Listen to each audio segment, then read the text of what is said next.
ओम नमः शिवाय। सुनते हैं शिव पुराण की आगे की कथा। सूत जी कहते हैं, तारककारी कुमार के उत्तम एवं अद्भुत वृत्तांत को सुनकर नारद जी को बड़ी प्रसन्नता हुई। उन्होंने पुनः प्रेम पूर्वक ब्रह्मा जी से पूछा। नारद जी बोले, देव देव, आप तो शिव संबंधी ज्ञान के अथाह सागर है। प्रजानाथ, मैंने स्वामी कार्तिकेय के सद्वृत्तांत को जो अमृत से भी उत्तम है सुन लिया। अब गणेश का उत्तम चरित्र सुनना चाहता हूँ। आप उनका जन्म वृत्तांत तथा दिव्य चरित्र, जो संपूर्ण मंगलों के लिए भी मंगल स्वरूप है, वर्णन कीजिए। सूत जी कहते हैं, महामुनि नारद का ऐसा वचन सुनकर ब्रह्मा जी का मन हर्ष से गदगद हो गया। वे शिव जी का स्मरण करके बोले।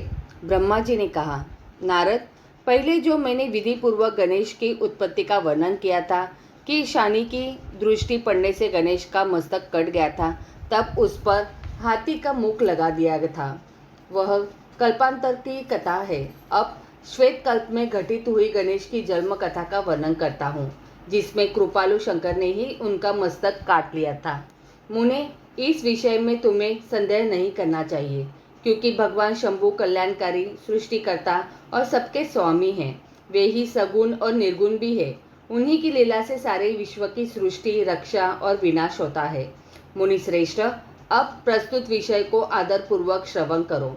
एक समय पार्वती जी की जया विजया नाम वाली सखियां उनके पास आकर विचार करने लगी। सखी, सभी गण रुद्र के ही है।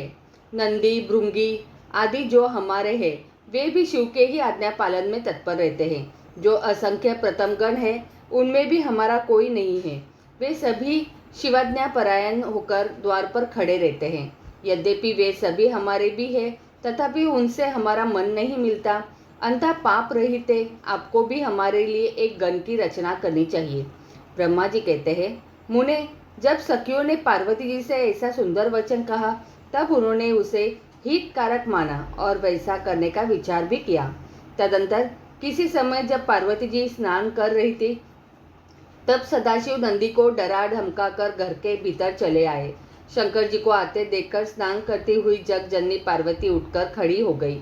उस समय उनको बड़ी लज्जा आई।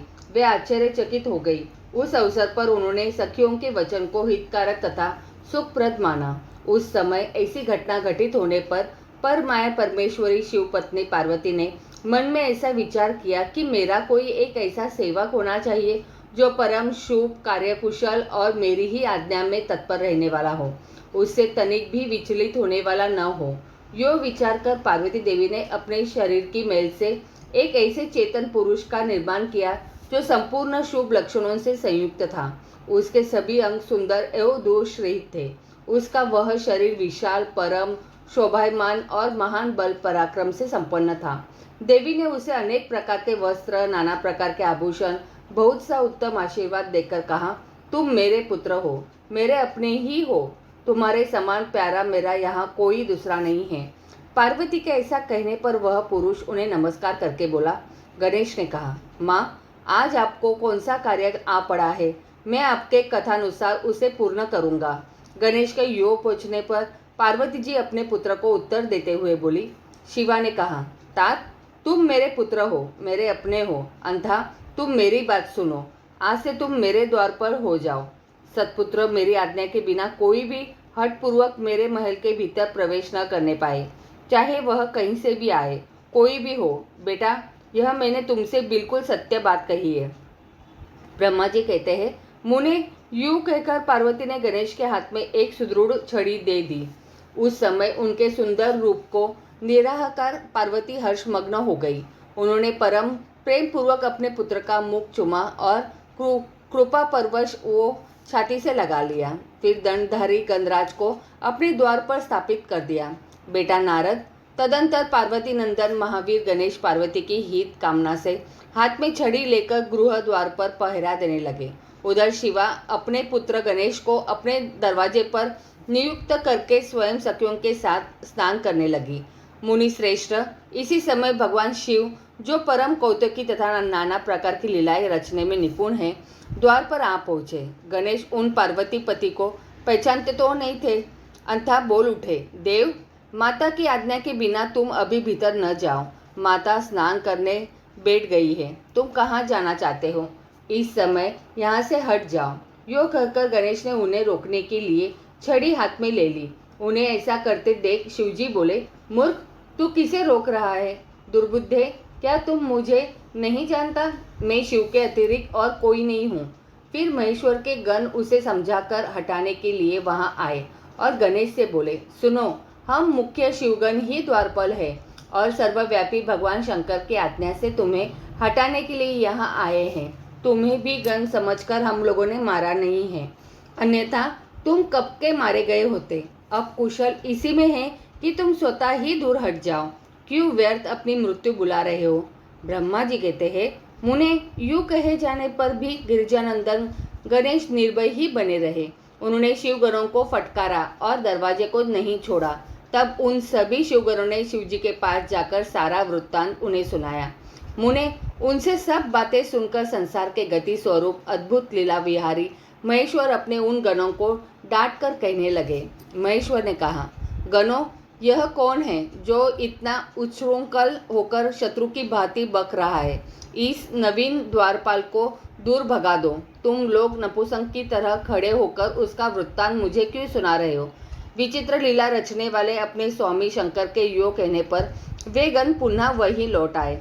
तदंतर गणेश द्वारा पुनः रोके जाने पर शिवजी ने गणों को आज्ञा दी कि तुम पता लगाओ यह कौन है और क्यों ऐसा कर रहा है। गणों ने पता लगाकर बताया कि ये श्री गिरिजा के पुत्र है तथा द्वारपाल के रूप में बैठे हैं। तब लीला रूप शंकर ने विचित्र लीला करनी चाहिए तथा अपने गणों का गर्व भी गलित करना चाहा। इसलिए गणों को तथा देवताओं को बुलाकर गणेश जी से भीषण युद्ध करवाया, पर वे कोई भी गणेश को पराजित न कर सके। तब स्वयं शूलपाणी महेश्वर आए। गणेश जी ने माता के चरणों का स्मरण किया। तब शक्ति ने उन्हें बल प्रदान कर दिया। सभी देवता शिवजी के पक्ष में आ गए। घोर युद्ध हुआ। अंततो गत्वा स्वयं शूलपाणी महेश्वर ने आकर त्रिशूल से गणेश जी का सिर काट दिया। जब यह समाचार पार्वती जी को मिला तब वे क्रुद्ध हो गई और बहुत सी शक्तियों को उत्पन्न करके उन्होंने बिना विचारे उन्हें प्रलय करने की आज्ञा दे दी। फिर तो शक्तियों के द्वारा प्रलय मचाई जाने लगी। उन शक्तियों का वह जाज्वल्यमान तेज सभी दिशाओं को दग्धसा किए डालता था। उसे देखकर वे सभी शिवगण भयभीत हो गए और भागकर दूर जा खड़े हुए। मुने, इसी समय तुम दिव्य दर्शन नारद वहां आ पहुंचे। तुम्हारा वहां आने का अभिप्राय देवगुणों को सुख पहुंचाना था। तब तुमने मुझ देवताओं सहित शंकर को प्रणाम करके कहा कि इस विषय में सबको मिलकर विचार करना चाहिए। तब वे सभी देवता मुझ महामना के साथ सलाह करने लगे कि इस दुख का शमन कैसे हो सकता है। फिर उन्होंने यह निश्चय किया कि जब तक गिरजा देवी कृपा नहीं करेगी तब तक सुख नहीं प्राप्त हो सकेगा। अब इस विषय में और विचार करना व्यर्थ है।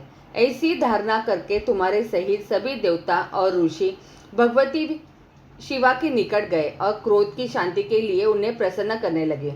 उन्होंने प्रेम पूर्वक उन्हें प्रसन्न करते हुए अनेकों स्तोत्रों द्वारा उनकी स्तुति करके बारंबार उनके चरणों में अभिवादन किया। फिर देवगण की आज्ञा से ऋषि बोले।